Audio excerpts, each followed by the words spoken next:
Welcome, friends. This is Recovery Dharma. I'm Julia. I'm one of the facilitators in the Spokane Sangha, and it is such a joy to be here today.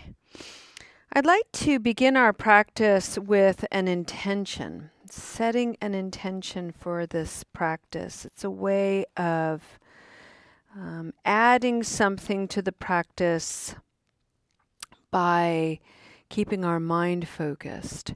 And so I have a tendency to paint these little paintings, these little things, and then on the back I write sentiments of metta, loving kindness. This one reads, "May you make someone's day by showing up.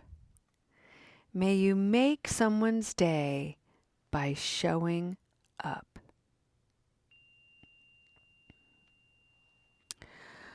Well, I can attest to the value of that because every single day you all show up and you add such brilliance and beauty to this space, this community, and what we're doing to reshape and reimagine recovery as a pathway of self-empowerment, rediscovery, self-love, self-acceptance, and so on.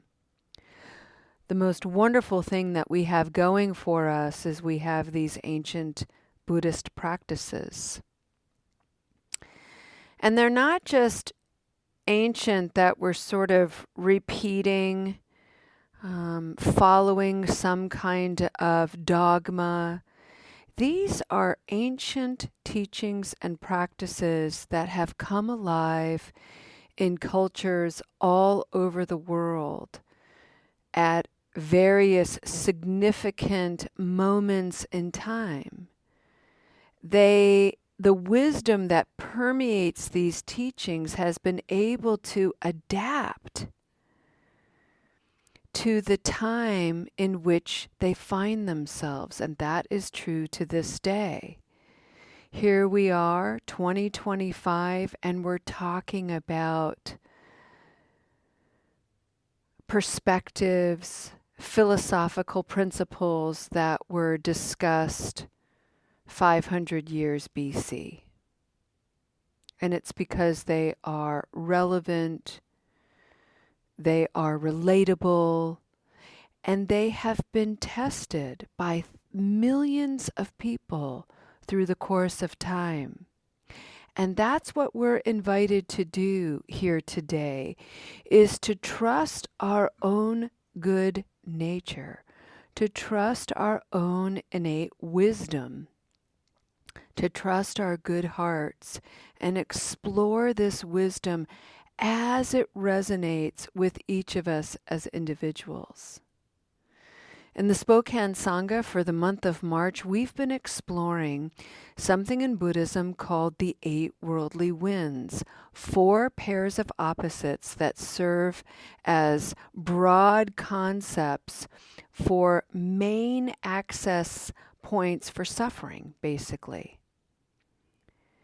These broad concepts can be broken down into multiple, multifaceted perspectives, which is what we've been doing this month.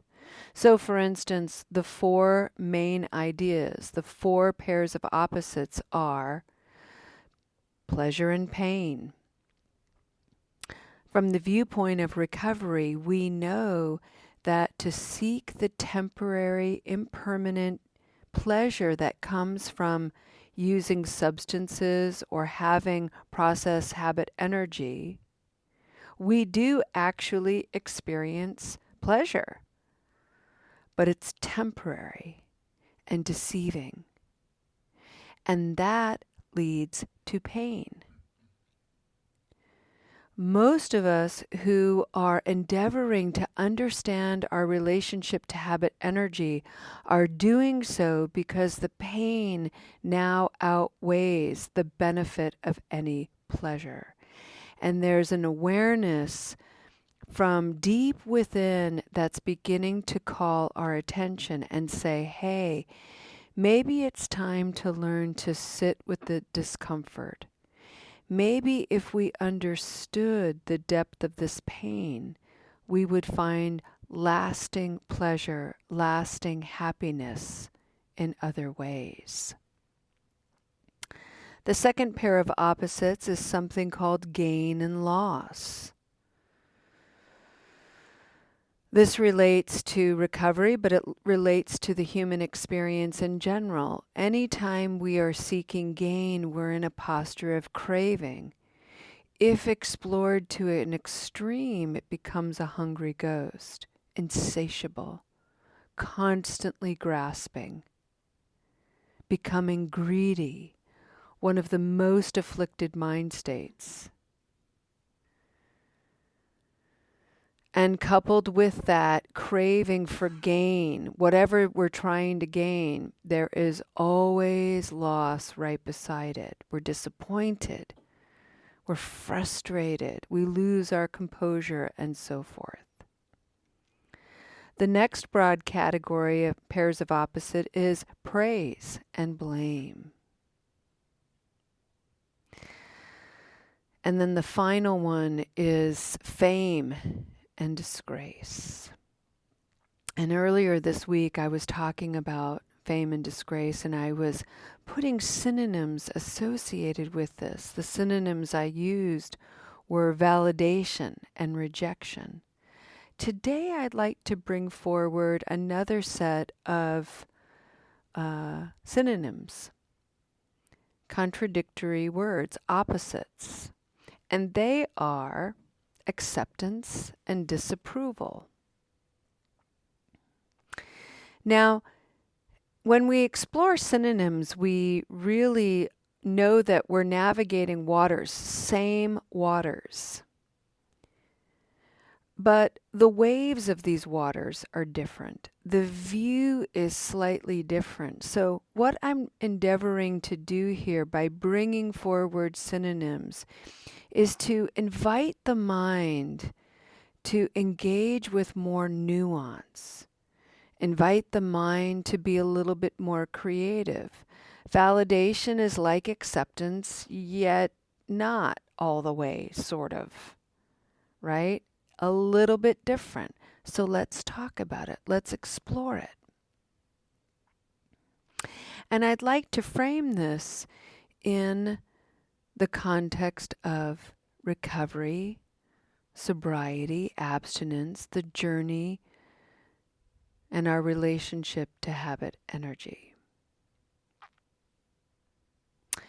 And what I'd like to do is, rather than focus on any external elements, other people or situations as being the source of my acceptance or the source of my disapproval, I'd like to invite us to take this aspect of a worldly wind and internalize it. Bring it inside your own mind and heart.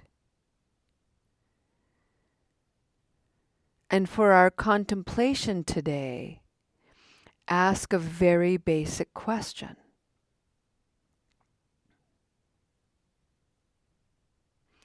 What aspects of myself on this journey am I accepting? What aspects of myself am I still disproving or disapproving of?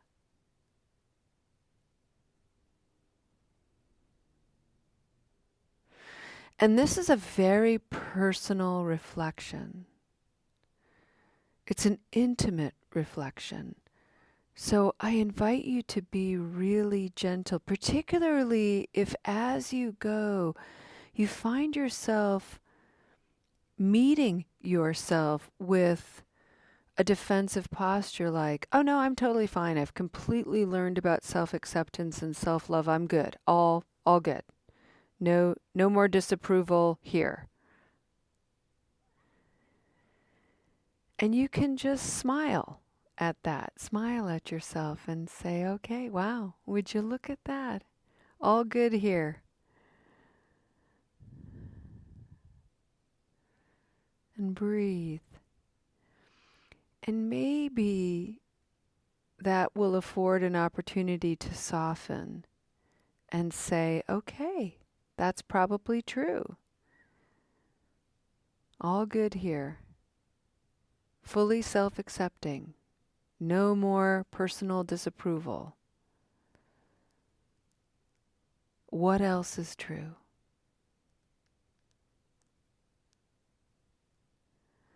Because what's so beautiful about these worldly winds is we can focus them very specifically on a particular topic, like, say, negative habit energy. But these winds blow through everything in our lives. So while we may feel really strong and confident today on the journey, there might be other aspects of ourselves lingering in the corners that might benefit from a little bit of attention.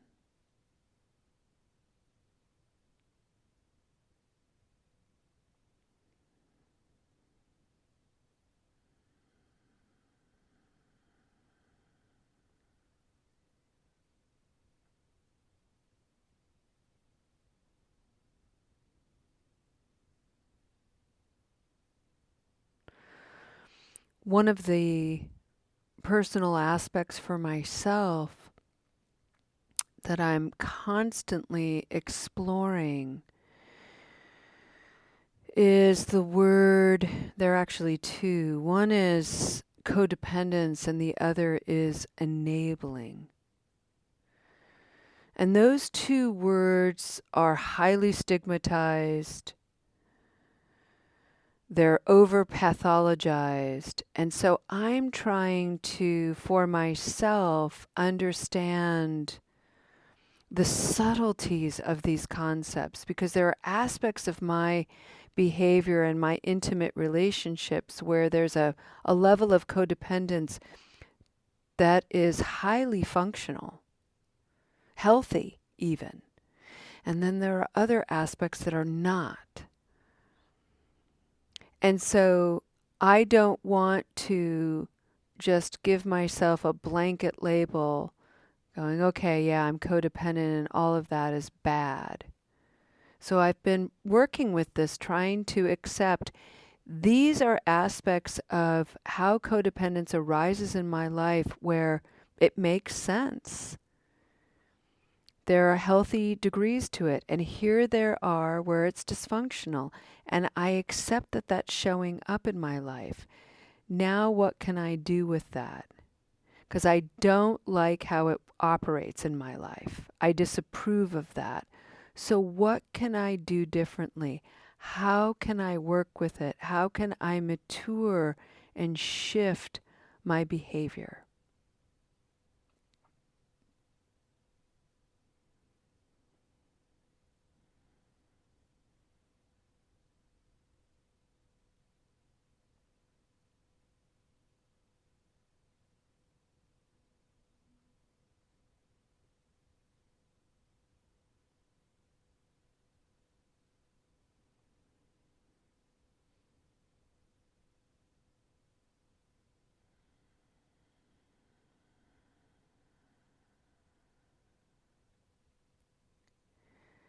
As we enjoy some moments of silence together, anchoring in the breath, finding a strong, noble posture to support this practice and this inquiry, I invite you to be playful and open, curious, and just allow your mind, your wisdom, to rise up and grab your attention. When you ask the question, what are aspects of myself that I find easy to accept? Take notice from the mundane to the magnificent. And on the other side, have the courage to inquire, and what aspects of myself am I harboring disapproval? Why is that? And rather than assign the story and the justification,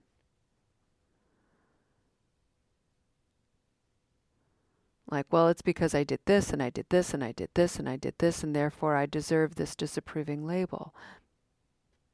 That's habit energy. So rather than engaging that way, what aspect of myself am I harboring disapproval? Allow something to arise. And then you can inquire, what do you have to teach me? What can I learn here? What can I do differently? And that's a very different approach than creating space or allowing space for all the rationale to come up with, in its loud, clanging voice and memory, which we do all the time. But that's not the purpose of this practice. The purpose of this practice is to be a little bit softer, a little more indirect. What can I learn? What can I let go?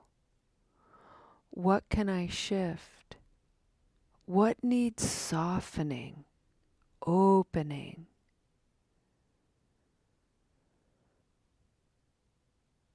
What needs nothing at all?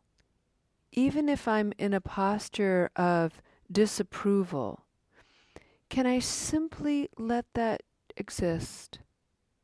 I'm just going to let that be for a little while. I don't know what to do with that. Maybe nothing is the answer. Maybe just letting it be would be helpful.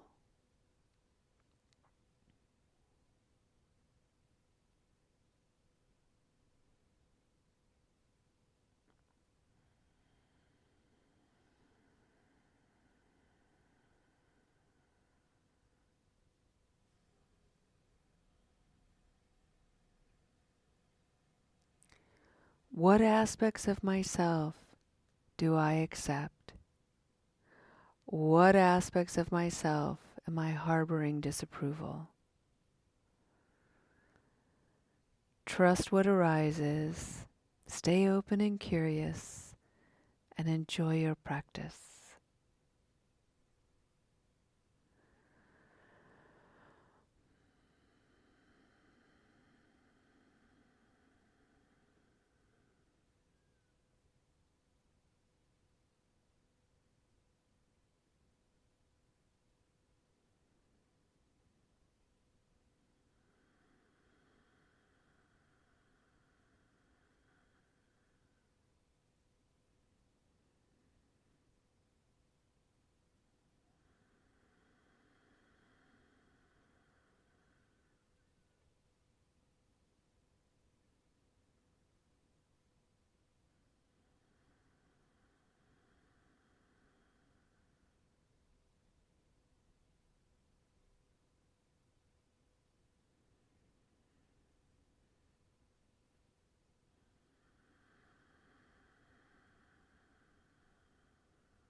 Friends,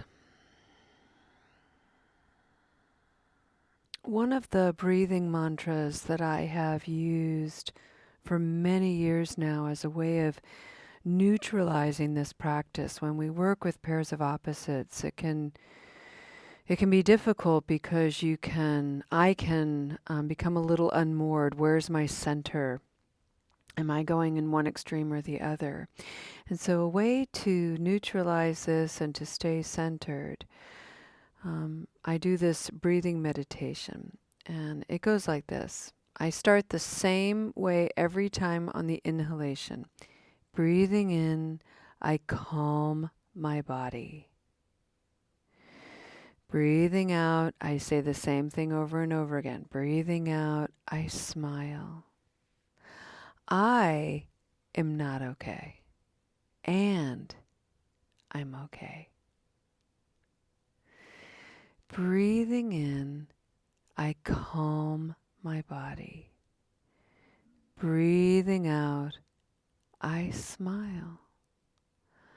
I do not feel okay, I am not okay, and I'm okay. And sometimes I add, and being okay is enough. One more time. Breathing in, I calm my body. Breathing out, I smile. In this moment, I'm not okay. And I am okay. And okay is good enough.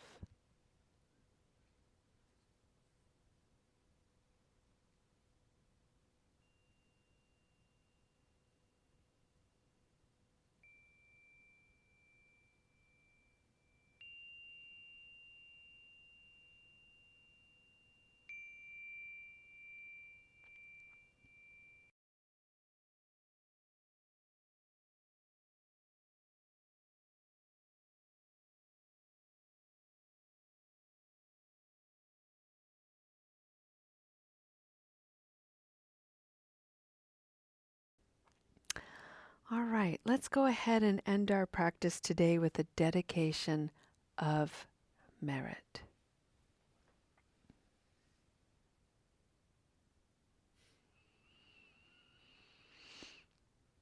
Yesterday, we brought forth the words of Shantideva. And one of the traditions when bringing forward Shantideva's wisdom and Buddhism in general is to imagine a beautiful bright light of wisdom, kind of like the sun, maybe even. But to recognize that the sunlight, external to me, also is a part of me. And so to allow that wisdom to truly enter my whole being as a warming, illuminating glow. And this is a wonderful image because remember that today we heard from our wonderful friend Jen, who noticed sort of that urgency of wanting to still have that medication that helps attenuate a really grating voice. And we all may have that, and we all may encounter people who might judge that behavior negatively. It happens when we start to attend peer support meetings of whatever kind, and we go to them all the time because they're really beneficial. And one of the social stigmas associated with that is, oh, okay, fine, that's your addictive personality, now you're addicted to meetings. It's a really shaming point of view. When in actual fact, what's happening is we're engaging in virtuous actions, seeking medications that help attenuate an intrusive, negative voice is helpful. Wanting to keep that at bay is helpful. So remember that a lot of your actions are with virtue. And when you forget, remember that glowing light.